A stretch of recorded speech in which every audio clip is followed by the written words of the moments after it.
everybody, and welcome to the Aggieville Alleycats podcast, where come rain, shine, or anything in between, we're here to deliver to you the Kansas State sporting news that you so love. I'm Ace Edwards, right alongside Connor Baltazar. And welcome to this week's weekly recap, where, remember when we said that we hopefully wouldn't miss anything on the Thursday, where we actually released the episode a day early? Oops. Yep. Missed a lot.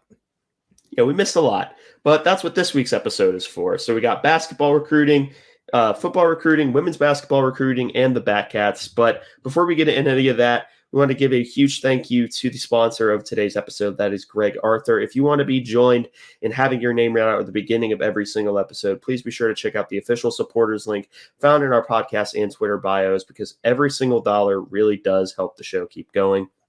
But let's dive straight in to the basketball recruiting news, and we'll go in order because the first commit was someone that I heard of maybe an hour before he committed. And that's not necessarily meant to be disrespect towards him. It's just that he was sort of an under-the-radar guy. And that is Chimaobi Ikegwaruka.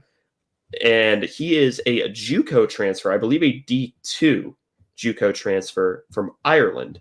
Connor, what do you have? And he goes by Moby, so that's much easier. So what do you have on Moby? Yeah, I believe his story is he was born in Nigeria, grew up in Ireland, and then went to Ellsworth Community College in Iowa Falls, Iowa. So he's had quite the journey, and it's fitting that we add a Irish guy soon after we get the football game announced for Ireland. But Moby is truly, if we're trying to project who he's going to be, that's just, if anybody is going to sit here and definitively say like what he's going to do, I just wouldn't listen to that, because there's just no really reliable way to look at a guy like Moby and say this is what he's going to be. To me, my hope is that he can basically be Tyke Green, because I think he fits a similar frame. He's a little bit taller, but also has the same really, really long arms, and is really explosive jumper, is capable of shooting from range, but it's not his game, but is mostly going to be a threat at the rim as an undersized guy to throw down some ferocious dunks, get some unexpected blocks with his long wingspan, and play really strong and tough defense. This is the definition of a flyer with a scholarship. I don't mind it, because if he figures it out, he could be a really valuable piece. I think his ceiling is probably like if Tyke Green was like the second guy off the bench, which to me would be like maybe 1 to 2 like huge dunks a game and like just really, really consistent defense. And apparently killing TCU. Yeah, that's about all I can really hope for from Moby. But that's not to speak ill of him. It's just to say that, he's coming from not just JUCO, but from a lower level of JUCO. He doesn't have a lot of basketball experience, and he redshirted as well at that lower level of JUCO. So he's only got this 1 year of experience. Now, granted, he did average almost 20 a game. He averaged almost 60% from the floor, over 10 rebounds a game, 78.5% from the free throw stripe. Those are all good numbers, but you also have to take them with a grain of salt because it was a D2 JUCO. So it's tough to really make a ton of assumptions from that. But what we do know from seeing him is that he is super athletic and he has really long arms. And if the staff can mold him, I can see him being a really interesting role player with, I suppose, a very high ceiling that I don't imagine that he'll hit. But it's really tough to project with these guys. So I think it's going to be better to like not have a lot of expectations for him to become like the next big diamond in the rough. But at minimum, he could be a fun player to like have on the floor every now and again to play some really high effort defense, make a few big stops, and maybe get a big lob. Uh, that's kind of my hope for him. And if he's anything more than that, I will be very, very happy. Yeah. I mean, I've noticed a lot of people sort of calling him not only a flyer, like you said, but also a bit of a project that is based on the athletic upside. And I find myself agreeing with that. You know a lot more about basketball than I do, but I find myself agreeing with I don't think that he's going to be a massive contributor year one. I mean, we may see him every once in a while. He may be kind of like a Buddy Rich situation where it's more situational minutes or minutes where we just want to get him more game experience. But I view it very similarly to, just like you said, a flyer where you base it on pure athletic upside, because, he will be able to probably just out athlete people, if not out technique them, which will work against some teams, but other teams it won't. So he's probably, as of right now, a very, very situational player, unless he just, I don't know, gets superstar X Factor development in like 2 months.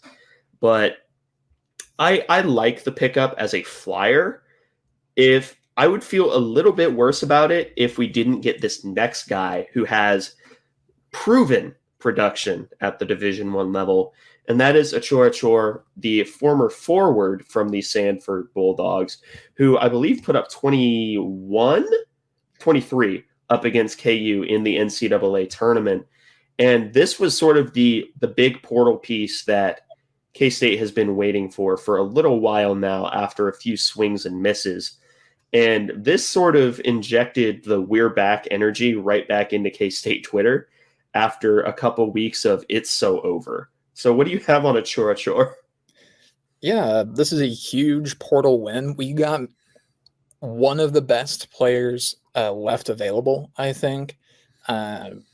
He performed really, really well against KU in March Madness. He took over the game a few times.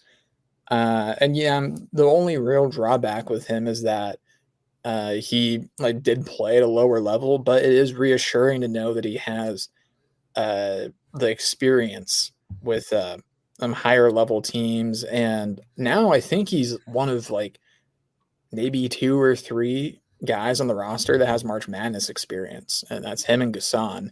So he does bring that to the table. He's somebody that I think we would have taken even if we had gotten a guy like Cliff Omarui, because they play different positions, or they play different roles, I should say. Because Cliff he was a 5, he's a big. A-Chor is a big guy. He's 6'9", 230, but he plays a much different game. He's a lot more athletic. He's a lot more mobile. He is really good at getting to the rim, but he can shoot from distance. He shot 43.5% last year from 3. Granted, that was on about 2 attempts per game, so only about 20% of his field goal attempts are 3-point attempts. But regardless, he's still a really good athlete. He got 6 boards a game, almost 2 blocks per game. And while being a fairly high usage player, he only turned the ball over 2 times a game with his 16 points per game. I know there have been concerns about the minutes that he played, but that's kind of been settled by other people already. But I'll share it here still that Sanford, they were an all-out press team defensively for all 40 minutes. So they just rotated guys a ton. So that's why he only played 22 minutes a game. He still had the 3rd most minutes of anybody on their roster. But this guy is kind of a perfect fit, I think, for what Jerome Tang wants. In more traditional roles, he can be either a 5-out center or a stretch 4. But I imagine we're going to mix and match him plenty because he's very versatile. I think this is probably my 2nd favorite pickup of the cycle. It's close between him and Doug McDaniel. McDaniel maybe takes the cake just because of positional importance, but A-Chor is right up there. He is going to be super important for this team next year. And getting that pickup now has us in a position where we're kind of like one or two guys away from kind of being like back, but we still need to make those last couple of moves.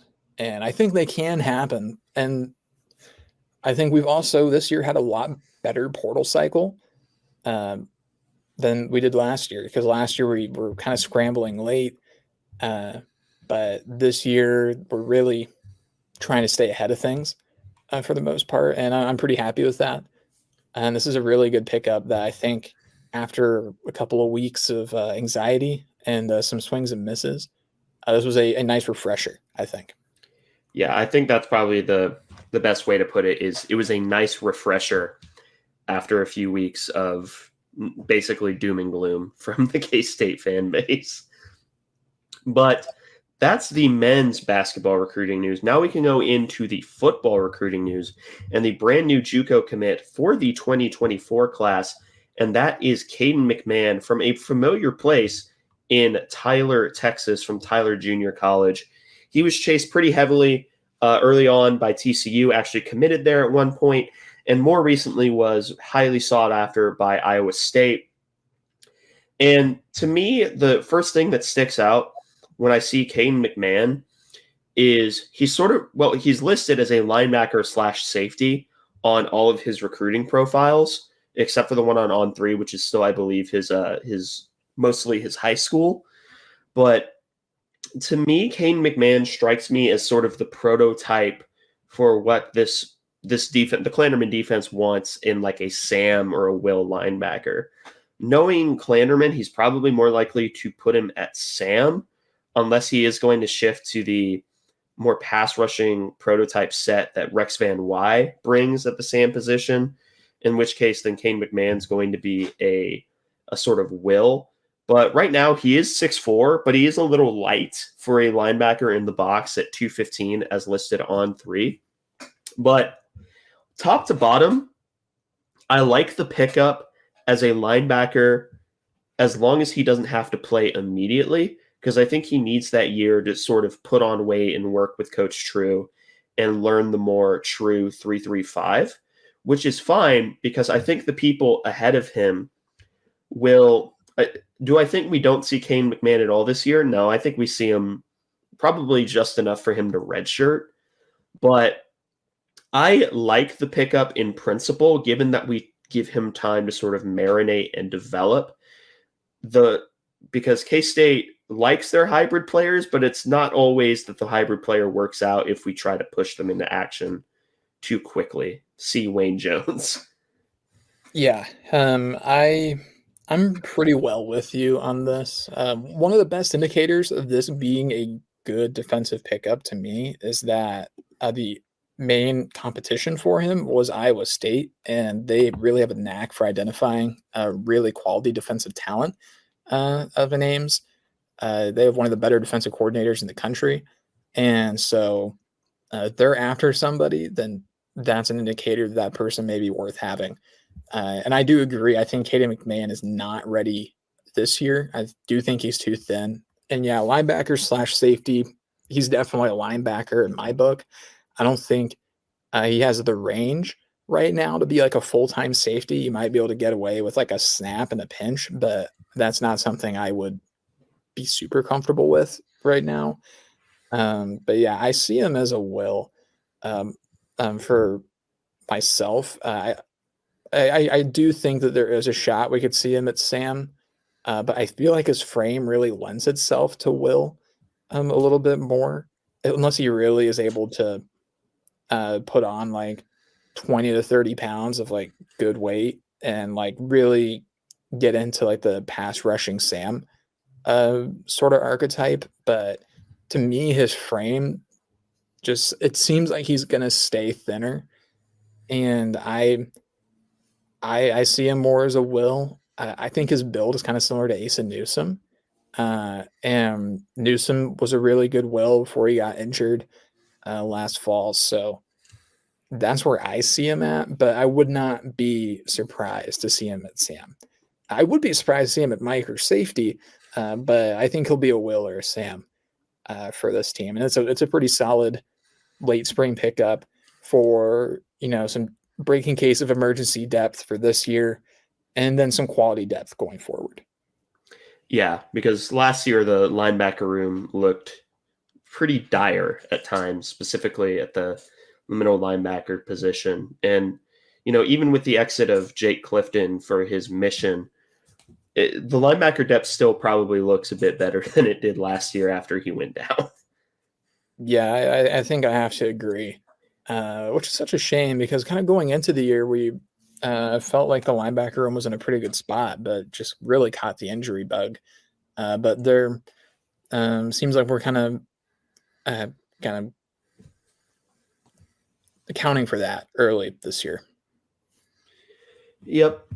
So that is the men's football recruiting. Now we can talk about the brand new midi cat for the women's basketball team. Granted, this is someone in the 2025 class, but the brand new commit is Anaya Foy from Katy, Texas, a 5'11". I'm just going to say she's 6 foot at guard, and she is a top 50 prospect in the country per ESPN Hoops.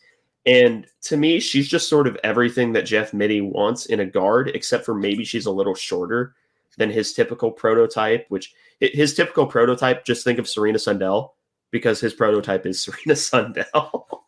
But Anaya Foy really is, to me at least, the definition of a sort of do everything player. And she's been on people's recruiting radar for quite some time. I mean, people were recruiting her actively as young as when she was in 7th grade. And this is a legitimate recruiting win up against people like Texas, Baylor, which are the two main ones. So not only did we get a top 50 player in the country, not only did we get someone with a pretty well-rounded and complete skill set, we beat out a bunch of prolific programs in this girl's home state to secure her commitment. And even disregarding all the other stuff, I feel like that last one is really, really important because Texas wanted her bad. Yeah, and Texas wants a guard really badly, and then that means that is somebody that we absolutely need to get at all costs, because Texas has exclusively annoying guards, and I would like to have some of them myself, because I'm tired of Texas hoarding all of the guard talent. But yeah, I agree. This is a player that's going to fit Midi's system perfectly. Has some range, really good at getting to the bucket, quality plus athlete as well, and really skilled. I don't have a ton to say because it is much more difficult to find film on women's basketball than it is for men's ball and for football. But from the little I have seen, I completely get this pickup. This is a huge recruiting win for one of the best recruiting staffs on campus right now. I'm very, very happy about this. And it's nice that we finally got a resolution to the Jeff Mittie commit signal thing that he does. 'Cause at that point, it's been over a week, I think, since we got that. But really, really excited to see how she translates to K-State, because by the time she gets here, Sundell and the Glenn twins, I think, will be graduated. So we'll be needing to reload at a lot of the guard spots, and she's going to be a really quality piece to do that.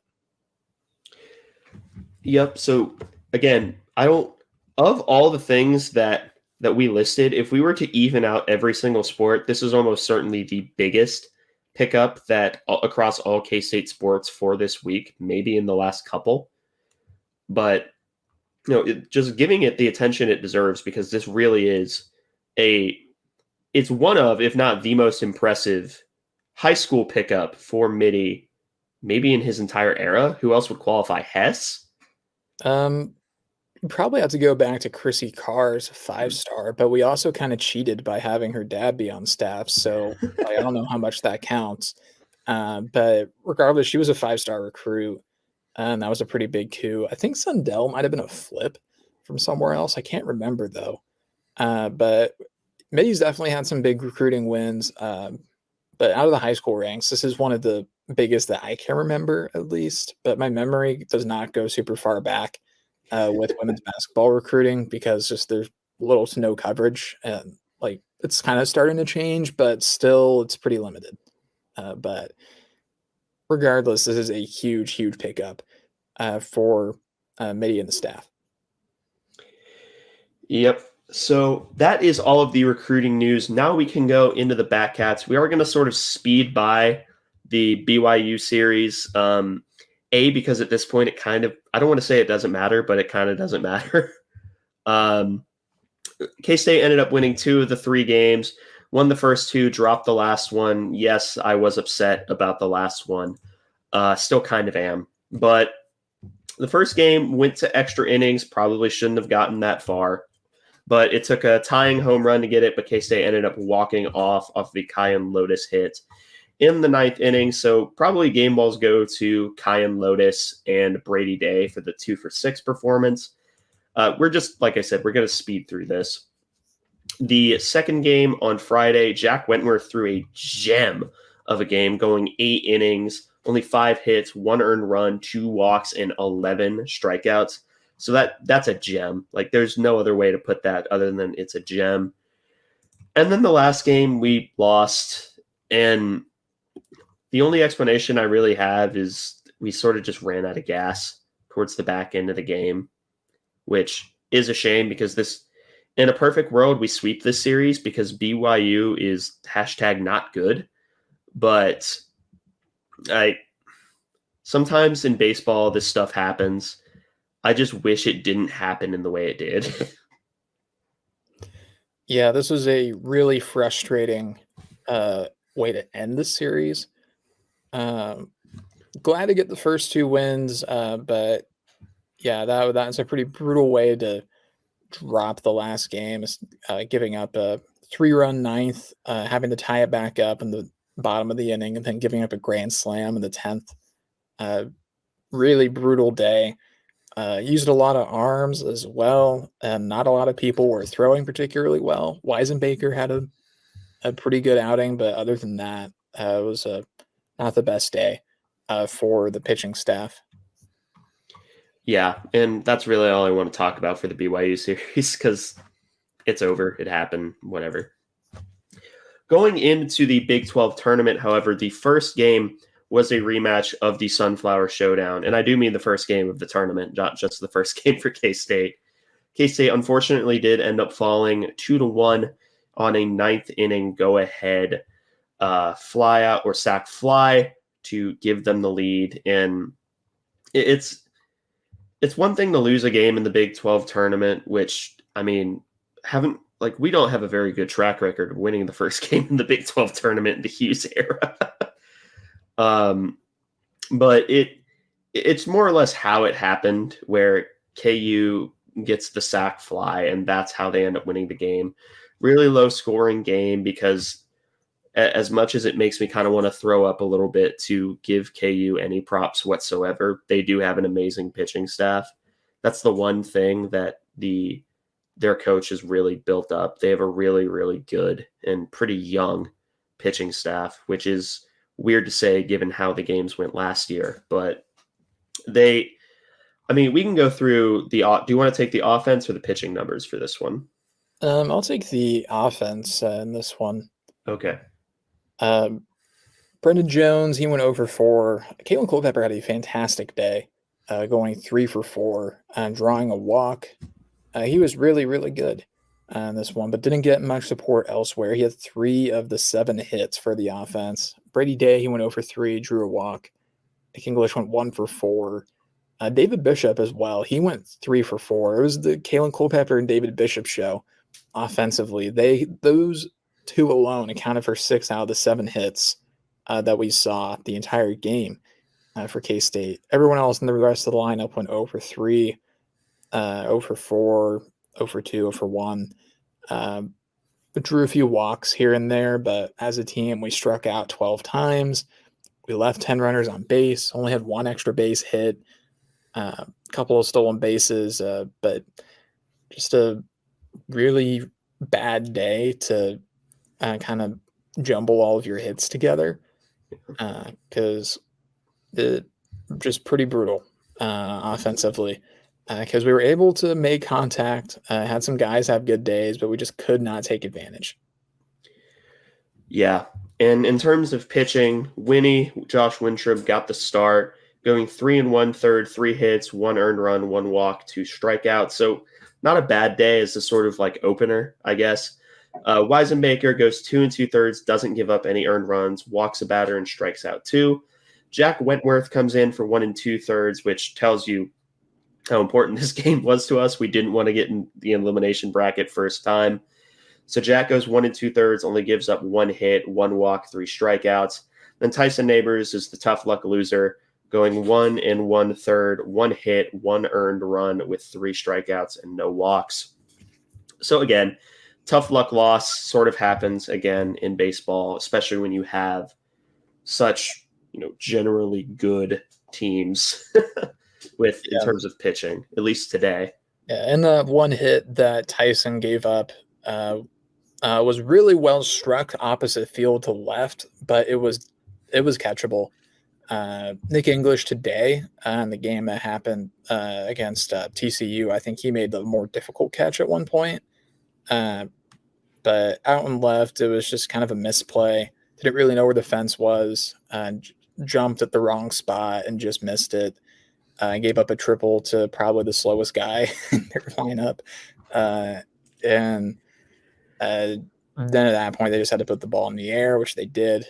Tyson was able to take care of business after that, but that was a situation that we shouldn't have even been in. Should have been a not necessarily routine out, but an out that we should have gotten. Which that was really all that. When you're in a 1-1 game in the 9th, I mean, that's just the type of game you're in. You can't afford any defensive mistakes, and we made one. Definition of tough luck loss as a pitcher. Yep. But the next game, we were in the elimination bracket, which means that 1 game and you're done. And we ended up knocking out West Virginia. So we ended up evening the season series with them 2-2, I believe. Ended up beating West Virginia 8-4. And that's really off of the back of 1 massive inning in the 4th.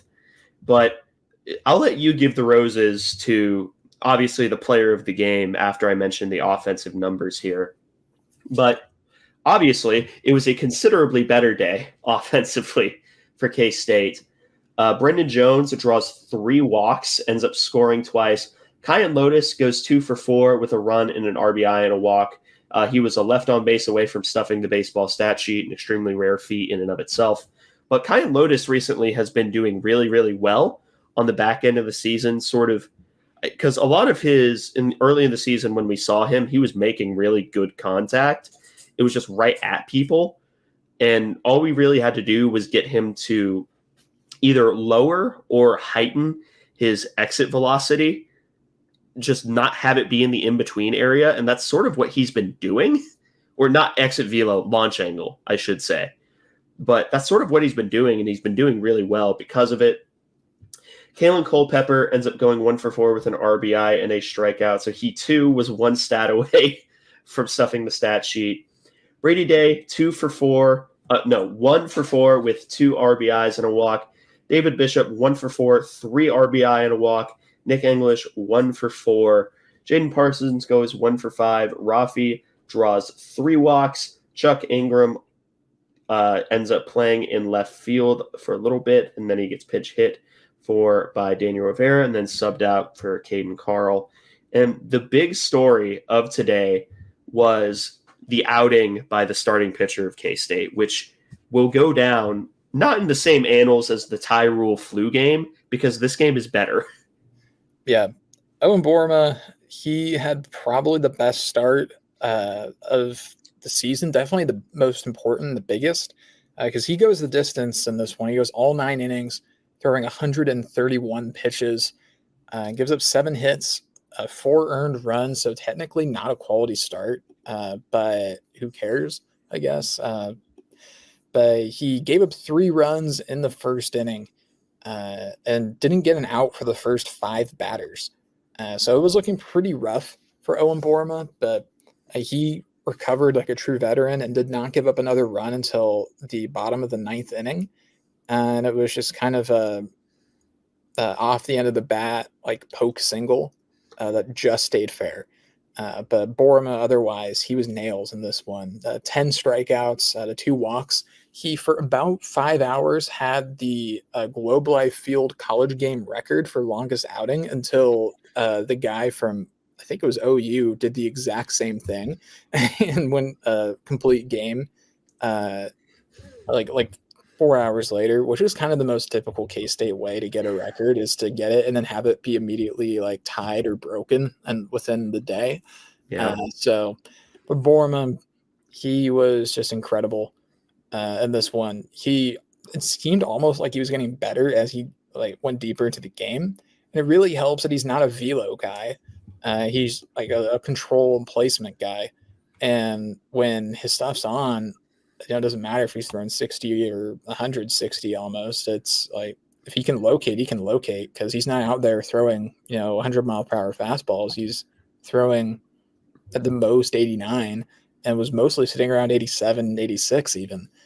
And he was fantastic in this game. He generally got some pretty good help as well from the field. That big inning in the 4th was so big, so important.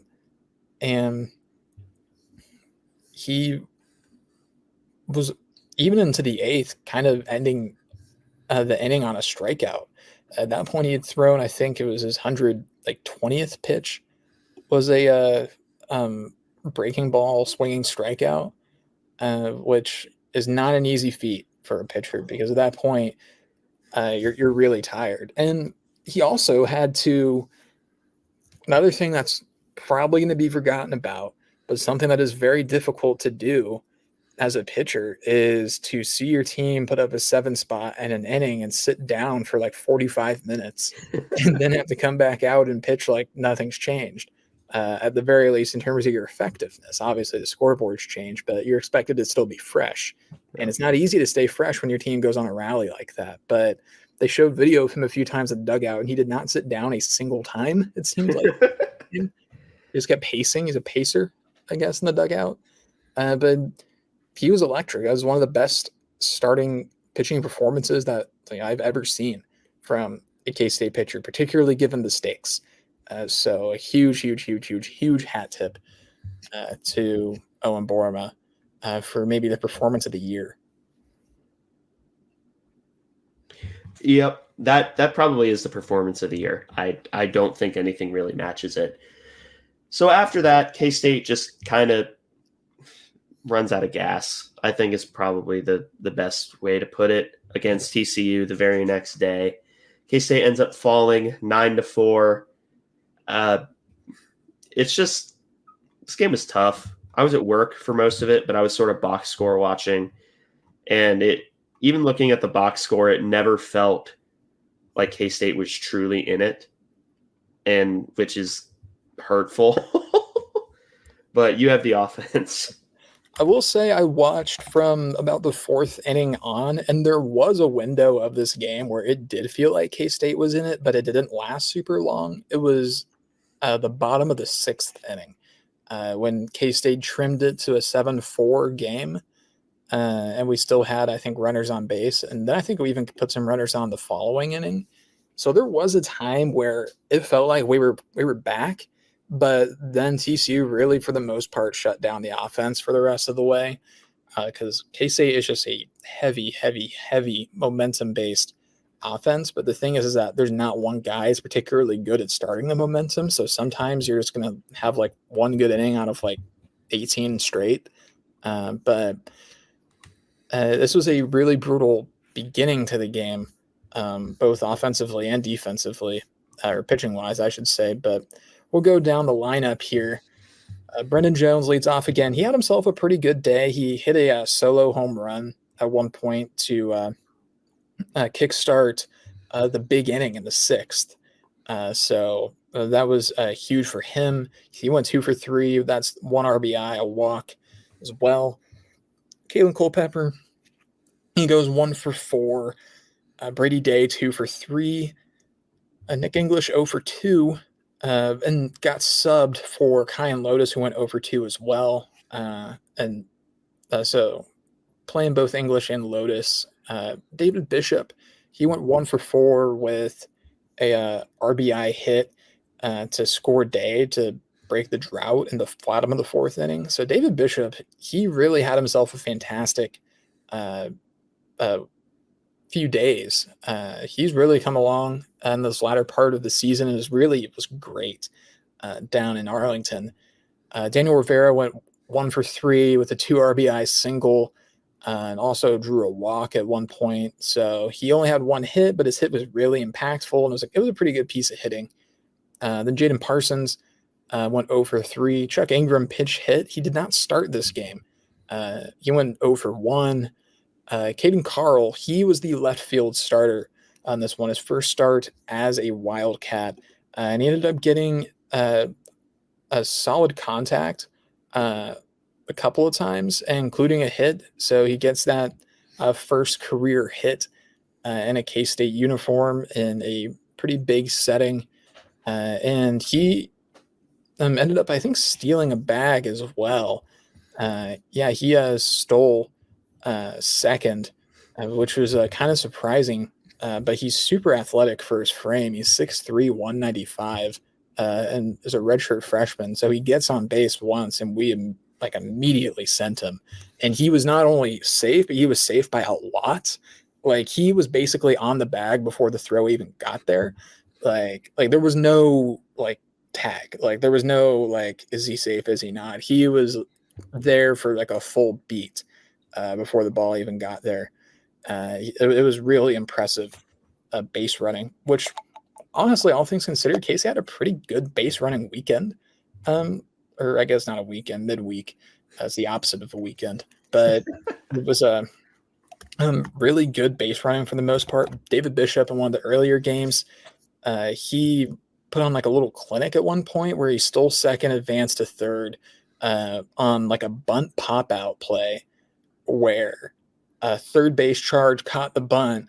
He tags and nobody's covering third, and they throw back to first. So he just takes off and gets into third and scores on, I think, a wild pitch or something like that. But David Bishop had himself a really nice weekend. But Caden Carl, big shout out to him getting his first hit. Made a couple of nice plays in left field in the Wednesday game as well as on Thursday. So nice to get some experience for a young guy there. Stinks that Chuck had to get benched, but he's just been in the rut of all ruts in terms of slumps, which is just so weird given his start to the year. But at some point, you want guys to hit out of a slump, but at some point, it's just not going to happen, and you have to make a change. And Caden Carl, he showed something, I think. In this outing, he doesn't have as strong an arm as Chuck, but he seems to have maybe a better approach right now, which isn't shocking because I think Chuck needs a mental reset to figure it out again. But I liked what we saw from Caden Carl. And then Pelletier, he wrapped up the lineup, and he had a pretty typical Rafael Pelletier performance as of late. He went 0 for 4 with a couple strikeouts. His average is inching ever closer to the Mendoza line right now. I think he's down around 215-ish, which is much, much lower than he had last year. I think last year he was still around 250, which granted the whole team hasn't really been hitting super well recently. It seems like almost everyone's in a slump except for David Bishop. And Kalen had a pretty good midweek down in Arlington, but bad time for the Bats to kind of go cold. But there were still some bright spots in this game offensively and a few moments of life, but just couldn't quite do enough outside of a third of an inning. Yeah, and speaking of not doing enough, the pitching wasn't great today. Jack Wentworth ends up getting the start, goes 3 innings, gives up 6 runs on 7 hits, 2 walks, 4 strikeouts. He picked a bad day to have a bad day. It's granted there are not many there's not a lot of good days that you could pick to just not have your stuff. And again, it's baseball. It happens. That doesn't mean it doesn't suck. But after 3 innings, Jack ends up leaving. Blake Dean comes in, pitches 3 1/3, only gives up 2 runs, 4 hits, 3 walks, 3 strikeouts. Tyson Neighbors comes in, gives up 3 hits and 1 earned run on 3 strikeouts. JJ Slack gets the last inning, ends up giving up no hits and 2 strikeouts. But by that point, the game was pretty well in TCU's hands. So that's the K-State pre-NCAA season. Now, you may be asking yourself, why do you only say pre-NCAA season? Well, the answer for that is pretty simple, because K-State should make the NCAA tournament, and they should do so with relative comfort. They're 41 in RPI right now. Last year we were in the, I think, either low 60s or high 50s around this time. Our strength of schedule is significantly better than it was last year. The only real difference is we still don't have a great road record, but our tournament performance was not as good, but our strength of schedule and regular season were both better. So unless a bunch of bids get ganked by a bunch of other teams, K-State should pretty comfortably be in, because TCU is only 1 spot ahead of them, and they're considered, well, not considered to be a lock, but they're also considered to be comfortably in because, of course, it took them playing K-State to go on a hot streak. Yeah, I'm not particularly worried. I would have been worried if we had lost to West Virginia on Wednesday. I still think we probably would have been in, but I think it would have been close. But like right now, I don't think we're in the last 4 in. I think our metrics are pretty good. And based off last year, that is a lot of what gets you in or doesn't get you in. So unless they completely change their formula, even then, I still think we are probably in. The Big 12 is pretty solidly the 3rd best baseball league in the country right now. And we finished, 6th, I think, in terms of standings. Yeah. That should be more than enough. TCU finished 9th in the Big 12, and they were at one point dead in the water as a program this season, and they're still going to make it in. If K-State does not make it in, I will have thoughts, and most of them will be negative and sad. But I will say I do think K-State is going to make it into the tournament. Where? No idea. I that's as far as the furthest my bracketology for baseball can go is, are the vibes that we're in or are the vibes that we're out? I think we're in. But I'm looking forward to it. Getting back to the postseason. If we don't get in, I will be surprised. And I don't know what else to say about that other than I think we're probably in. Yeah. I mean, and last year our vibes were, we probably don't get in, but we should, I think, was our vibes last year. Yeah. That I think was where we were at last year. I think it was kind of the same back in 2021, I believe it was, with Jordan Wicks's last year. Oh, yeah. Where we like felt like we should be in, but we probably weren't going to. This year, it feels like I think this team is good enough to win a game in a regional, which if we do that, then that automatically makes this, in terms of success, like a top 5 K-State baseball team ever, which is kind of a little sad, but it's also at the same time like a sign of like going in the right direction, because there's only one other coach that's even been to a regional in K-State history. Now, I'm not saying that we should just have low expectations forever, but I'm also saying that we should be realistic with where we're coming from. So if we miss, then like, I'm not going to stop people from like getting the pitchforks out. I don't know if I'll join them, but I'm not going to like get on my high horse about that. Like I'll get it. I'll understand it. Maybe I will join them. I don't know. It depends on how mad I am. But I I'm I think that despite some low lows, this is still a team that deserves to be in. Yeah, I 100% agree. And when do you know? I don't want to type on my keyboard because my keyboard is exceedingly loud. Do you know when the announcement is for the NCAA tournament for baseball? I believe it's on Sunday. Um, at least I think it is. I'm looking at an article right now. No, it is Monday, May 27th, Okay. at 11 a.m. Central Time. Okay, so And Memorial Day. yes, and then regionals start the following Friday, May 31st, and go through June 3rd. So this it's coming up pretty quick. It's gonna feel like a long time because we're gonna have to get through the weekend, and like K-State's not playing any baseball right now.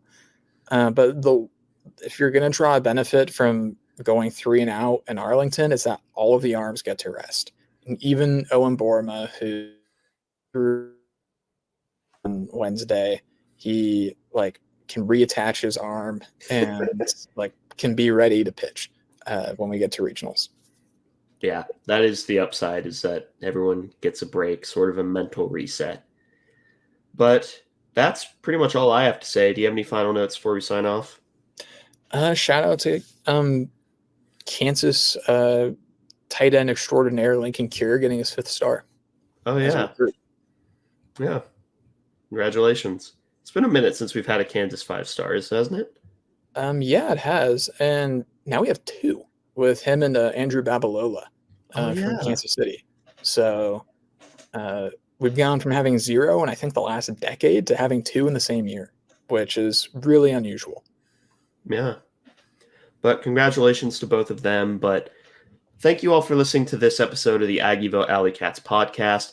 If you want to follow or contact the show, you can follow us just about anywhere at Aggieville Alleycats. And if you want to email us, we're AggieVilleAlleycats@gmail.com. If you want to follow us on a more personal note, I am at ACEdwards00. I'm at Connor Balances, or capital C, capital B.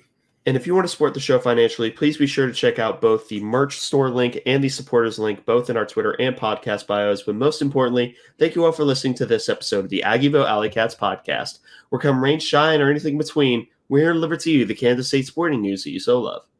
Stay safe, Alleycats.